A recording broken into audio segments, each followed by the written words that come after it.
to Impact OC, the only program showcasing the people and organizations shaping Orange County.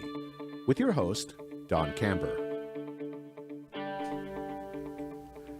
Hello, live from the OC Talk Radio studios at UCI's Beal Applied Innovation Center. I'm OC Talk Radio Public Affairs Director Don Camber with another great guest positively impacting our community. Today I welcome OC Waste and Recycling Director Tom Katroulis. He oversees Orange County's solid waste disposal system, which provides waste management services, operates public landfills, protects the local environment, invests in renewable energy enterprises, and promotes recycling in order to ensure a safe and healthy community for current and future generations. The department has 3 active landfills, 3 greeneries, and 4 household hazardous waste collection centers. Thank you, Tom, for being on Impact OC. Thank you for having me. Tom, today I'd like you to talk about Senate Bill 1383, which sets methane emission reduction targets for California in a statewide effort to reduce emissions of short-lived climate pollutants. Yeah, this is a monumental bill for the state and a very, I'll say, hefty goal for all jurisdictions to meet. There is a lot of work going around right now to try not only get in infrastructure related to SB 1383, but also get programs implemented so participants, such as residents and businesses, have programs in place so they can divert organics from the landfill. What are the goals of SB 1383? The goals are to, I'll say there are many, but the major goals really is to reduce greenhouse gas production by diverting organic material from landfills to compost facilities, such as green waste, food waste, any kind of processable material that could be composted to create soil amendment that could go back into the local communities. What's the connection between the organic waste and pollutants? Okay, well, what currently happens with a lot of food waste, when you throw something out, it makes its way to the landfill and it's being buried. And once it's buried, landfill gas is created. Now, landfills, we operate 3 landfills in the county, and when the organics decompose, they create landfill gas, and we're responsible for capturing that landfill gas and destroying it. We actually take that landfill gas and create renewable energy with it. The challenge is what else can be done with the organics versus burying it in the landfill, creating landfill gas, because landfills have been considered to be one of the contributors to greenhouse gases and the impacts on the environment. So the goal behind SB 1383 is to divert those organics from the landfill to compost facilities to then basically create a product that can go back into the local communities for healthy soils. Well, now we have a deadline. In January, we have to do this, and I know that you've been in the planning of it for several years. Yes, and so I'll say the exciting part about SB 1383, it has an enforcement measure. And so starting January 1 of 2024, every jurisdiction, every city, every special district is supposed to have a plan in place, and there's an enforcement measure to ensure that residents are participating and that they are following the programs that have been designed to divert organic material from the landfill. Explain that. Then, so the programs, so residents are to take their food waste and then place it, rather than putting it in their trash container. I'll say for the most part, single-family residents may have 3 containers: a trash container, a recycling container, and a green waste container for yard clippings. And so they're to divert the food waste from the trash container and put it in the green waste container, along with their tree trimmings and grass clippings and things of that nature, so it doesn't make its way to the landfill and can go to a compost facility. And how are they going to do that? And what's the enforcement policy? All right. So the how do they do that? And this is probably the $1 million question, because the residents are going to have to change their behavior. And that means that they are going to have to get the food waste, separate it from how they would normally throw it in the trash, and figure out ways to get it into their green waste container.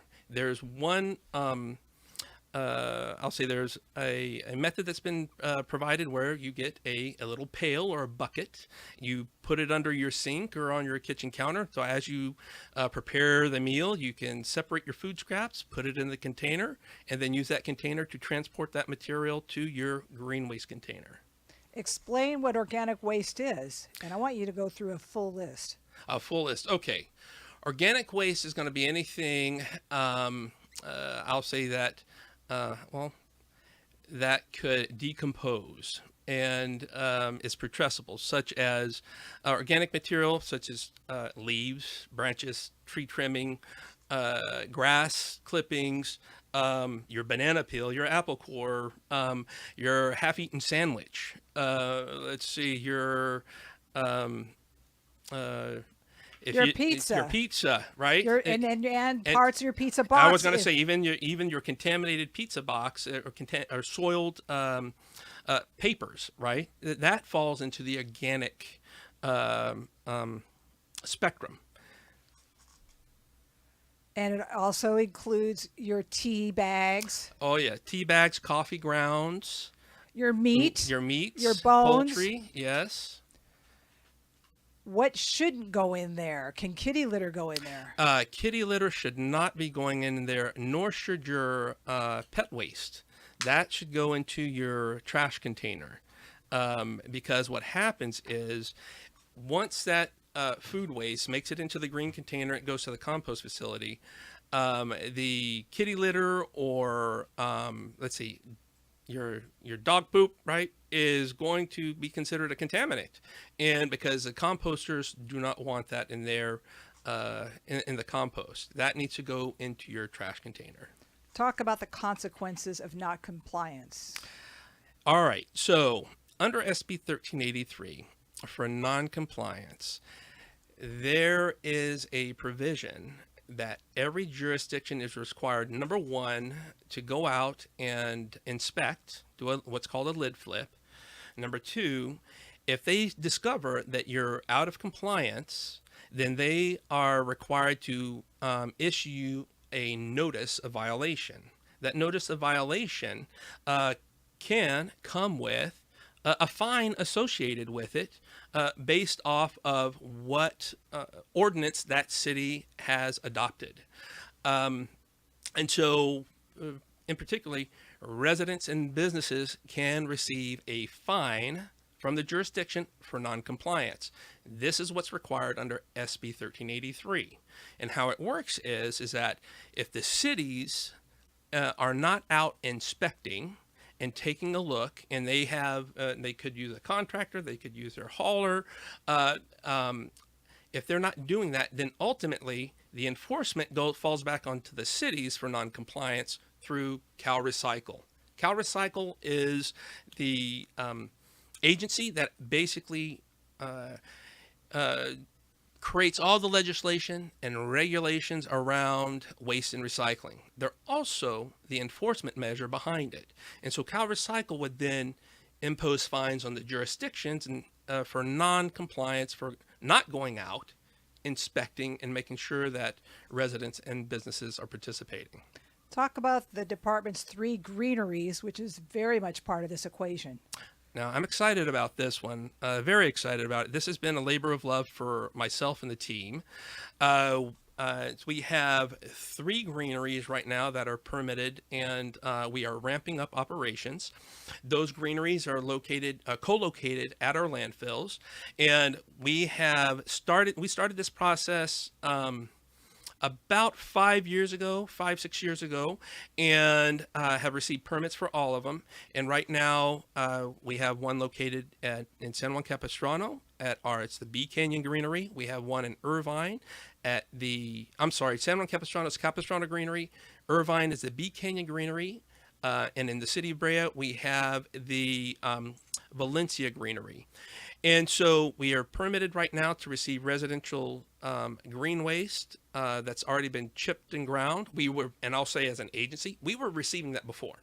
So what a lot of people don't know is that the Orange County landfill system was already receiving all of the county's residential green waste that was coming into the landfill, and it was being used as alternative daily cover. That changed in 2020 because of different regulations and legislations of AB 1594, and that changed everything, meaning that you could no longer use alternative daily cover, which is ADC, as at the landfill. And so we built the greeneries to take the green waste that was coming in to compost it. And so of the 3 greeneries now, we are now ramping up operations. We're receiving smaller amounts of green waste, and we're starting to ramp that up. We're including manure composting in that as well. That's another organic. Not many people have horses. However, we're working on composting manure and food waste in that green waste as well. That would come from residents. Are you saying that manure can go in your green waste pail? Manure, I would say, depending on who your hauler is right now and what jurisdiction you're in, if you have equestrian waste, such as for manure, and you have horses, then yes, that program will be acceptable or could be acceptable in your green waste container. But waste from other 4-legged pets, no. Right. If you have a dog or a cat, iguanas, chickens, ferrets, any kind of those animals, no, you want that to wind up in the container for the landfill. And in fact, if they put it in, they contaminate the container. That is correct. That would be considered contamination, and it would not be acceptable for the program. Getting back to greeneries, you have a big event coming up on November 4th.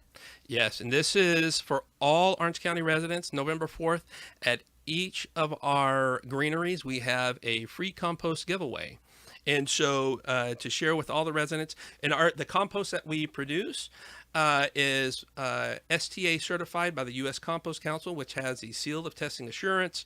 And we welcome those to come out on November 4th from 7:30 to noon. And it will be located at our Bee Canyon Greenery in Irvine, at our Valencia Greenery in Olinda, and our Capistrano Greenery in San Juan Capistrano. What's the benefit of compost? Well, there are many benefits of it. I'll say the first one, of course, is if you think about the carbon cycle and how plants work, right? They take nutrients out of the ground. They produce fruit, leaves, flowers. Well, when you add compost back into your soil, it actually puts that nutrients back into the ground, and it helps the plant stay healthy and grow. That's one. The other thing is it actually helps with water retention and helps retain moisture in the soil by providing a platform for it to retain moisture for healthy root growth.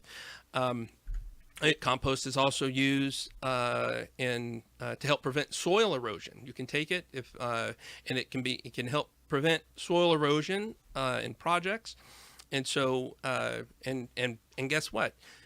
The best thing about our event, it is at no cost to Orange County residents. They just need to come out, smile on their face, and bring a container to collect it.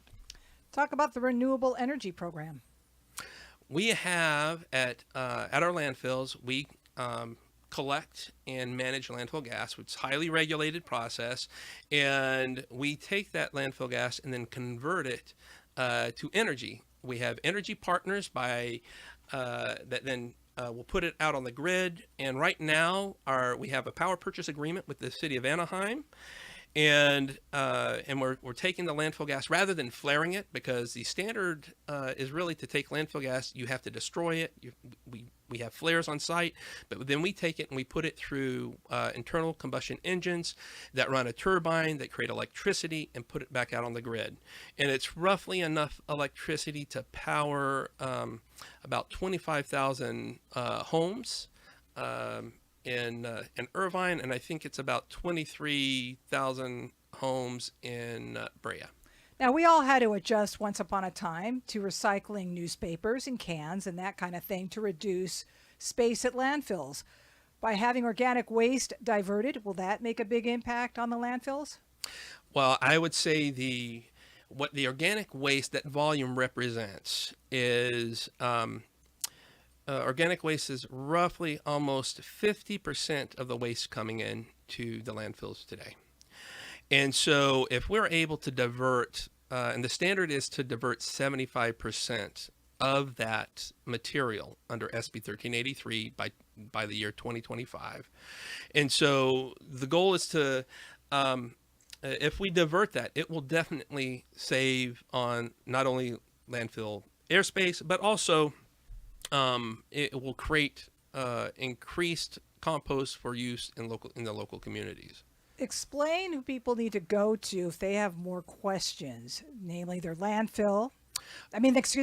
Their contracted trash hauler, right? Which then is contracted by the city. Explain that. Yeah. So, depending on what city you live in, and depending on who your hauler is, you can find out what program is being implemented specifically for your service area. You can go to oclandfills.com, and on there you can find out, number one, who your hauler is. Number two, if you want to find out more about the programs in your area, you can visit your city's local webpage, and they will have information on there as well regarding what programs they have in place, what standards are that are there. For instance, in some cases, some cities are well ahead of SB 1383 and being compliant and having programs in place. In other cases, some cities are just starting. And so there is variability from city to city. And so I think it's important for residents to go in, find out where they are in the process to ensure that, number one, that they're participating with the right program. They have the right practices in place as far as separating out their organics and making sure that it's making its way into their green waste container. And thirdly, that they're informed. I think it's important that the education and outreach, for instance, a platform like this, where we're able to provide information so people understand what's happening and why it's happening. People complain about the flies that will get into their organic waste when they have the pail, in their kitchen. And I would say that I've been dealing with waste for many years, and there's one thing that has not changed, is that trash stinks. And that all comes from putrescible waste, right? From the organic fraction of that. And so, in dealing with, let's say, flies and things of that nature, that is a challenge that comes with, handling organic waste. One of the ways you can mitigate it, there are containers that have lids on it. You can keep the lid closed to help mitigate not only odors or vectors, but there are other methods you could do. In some cases, you could put that organic waste in the refrigerator or the freezer until it's time to take it out and place it in the green container. Or you could take it out, and in some cases, and again, this goes back to what programs you have in place with your jurisdictions. In some cases, they do allow it to be placed in bags. It could be a paper bag you could place it in to help mitigate it, or in some cases, they may even allow a plastic bag. But they need to get in touch with their trash hauler, which again contracts with their city. But if you live in a county, unincorporated county, then you're dealing with the county. Yes. So you would definitely have to get in touch with your contracted hauler to determine what programs in place. And I would say at the county, we have 3 different haulers that provide services. And I would say for the county unincorporated area, taking the green waste and taking the food waste and placing it into your container is is part of that process right now. And at this point in time, we have our standards are that you put it in with the green waste, and you can place it in a paper bag or wrapped. I think each three of the haulers right now that collect and process the material, I believe there's only, I would have to verify, but only one that would accept plastic bags at this time. And when it comes to the possible fines, who's going to do the fining? So when it comes to the fines, part of that inspection process that needs to happen, the county will actually be out, I'll say, inspecting, I'll say within the county service area, providing those inspections. But fines, we're not anticipating to issue fines until we know that everyone's well aware of what the program requires. I think the education and outreach is the most important process. The goal is not to go out heavy-handed and to start issuing fines to get people to comply. We first need to make sure that people are well educated, the residents are educated on what needs to happen, why it needs to happen, before any kind of fines can be issued. And so it's really going to be about education and outreach and working with residents and businesses to change their practices. Well, speaking of practices, give us an example of a daily practice in life to separate your trash into recyclables, into organics, and to regular trash. I would say, as far as examples in it, and if we think about residents, right? I think it's always important to have a champion in your household that can ensure that the rest of everyone of your family members or whoever you're living with participates. And I'd say in my household, unfortunately, my wife has become the recycling police. I've been in the industry for a very long time, and I'll say she's the champion at home. But establishing a method or at least a system that you have in place where you have a container for waste that goes to your trash, a place for your, I'll say, standard recycling, such as your plastic bottles, your aluminum cans, and items that have identified that are traditionally recycling. And then now there's a third container that you need to manage in your house or at your business that would be identified for the organics or the food waste that you would need to then separate that material to ensure that it makes its way to your green waste container. If you get fast food and there's some remnants of fast food onto a wrapper, can that wrapper go into the organics recycling bin? Under SB 1383, that actually falls into the organics, food sold papers. So that actually would go into your compost container. The green one. The green one. Okay, so people should think about changing in terms of where they put their trash, just like they did with recyclables once upon a time. Once upon a time, we separated our trash, and now we do our recyclables, and now they'll be organics. Yes, and that's the whole shift in, I would say, not only what's being mandated to, I'll say, divert more material away from the landfill, but it's really a shift in mindset. And it's a change in behavior more than anything else. Because if you think about when, I'll say, AB 939 started in 1990, there was a lot of pushback regarding sort of the implementation of single stream recycling, and they had stackable crates, or all these different programs that were being implemented. Fast forward to today, now we have, I'll say, the new AB 939 with SB 1383, and rather than the focus being on sort of the traditional recycling that I think we're now accustomed to, right? We have plastic bottles, we have aluminum cans, we have papers, and metals and things of that nature. Now the focus is really on the, I'll say, the last. It used to be the last frontier with organics, and I think there's a whole different conversation to have regarding film plastics now.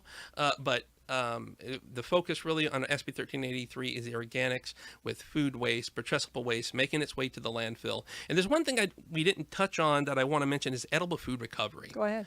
And because we talk about sort of the hierarchy of putrescible food as far as the quality of that material because it degrades faster. And under edible food recovery, there's another push under SB 1383 that we have to divert 20% of edible food by 2025. And so part of the challenge is working with businesses and nonprofits to make sure that there is rather than that food making its way out to, let's say, the organics container or even the trash container, that if it meets a certain standard, that it's making its way to those nonprofits that can actually get that food to those in need. And so that's one of the requirements of SB 1383 as well. From a residential standpoint, it's a little bit more challenging. This is really meant for the amount of food waste that's generated from businesses.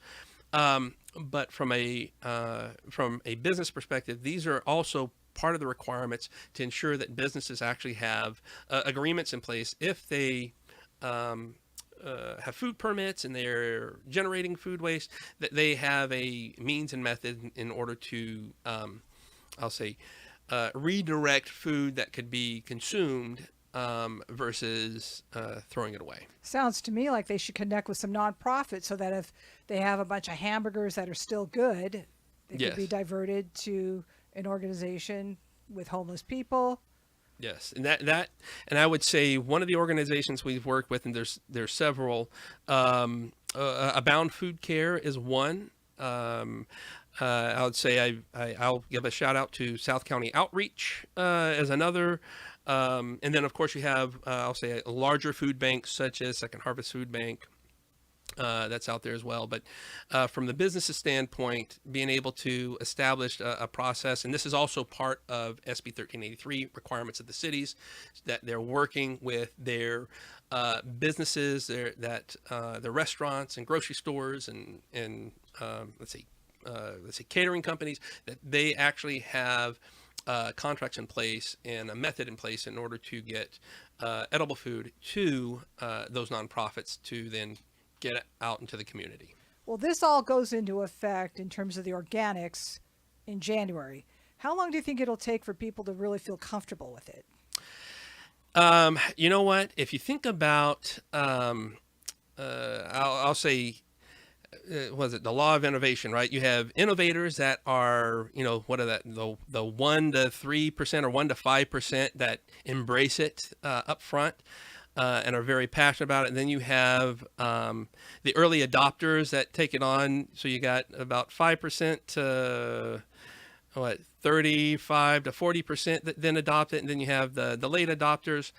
As education rolls out, I think, we already have early adopters, the innovators that are participating today. But I think it's going to take a lot more education and outreach over this next year to 2 years.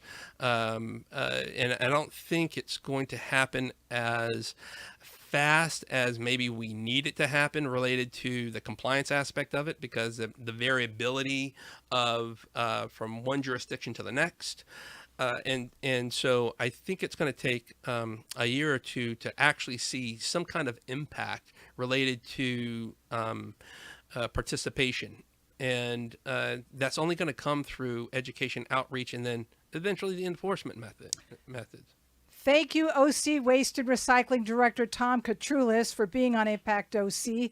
And I thank everyone for tuning in. I'm OC Talk Radio Public Affairs Director Dawn Camber. Have an impactful day.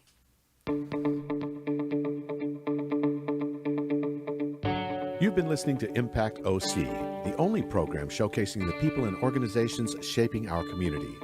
Right here on Orange County's only community radio station, OC Talk Radio.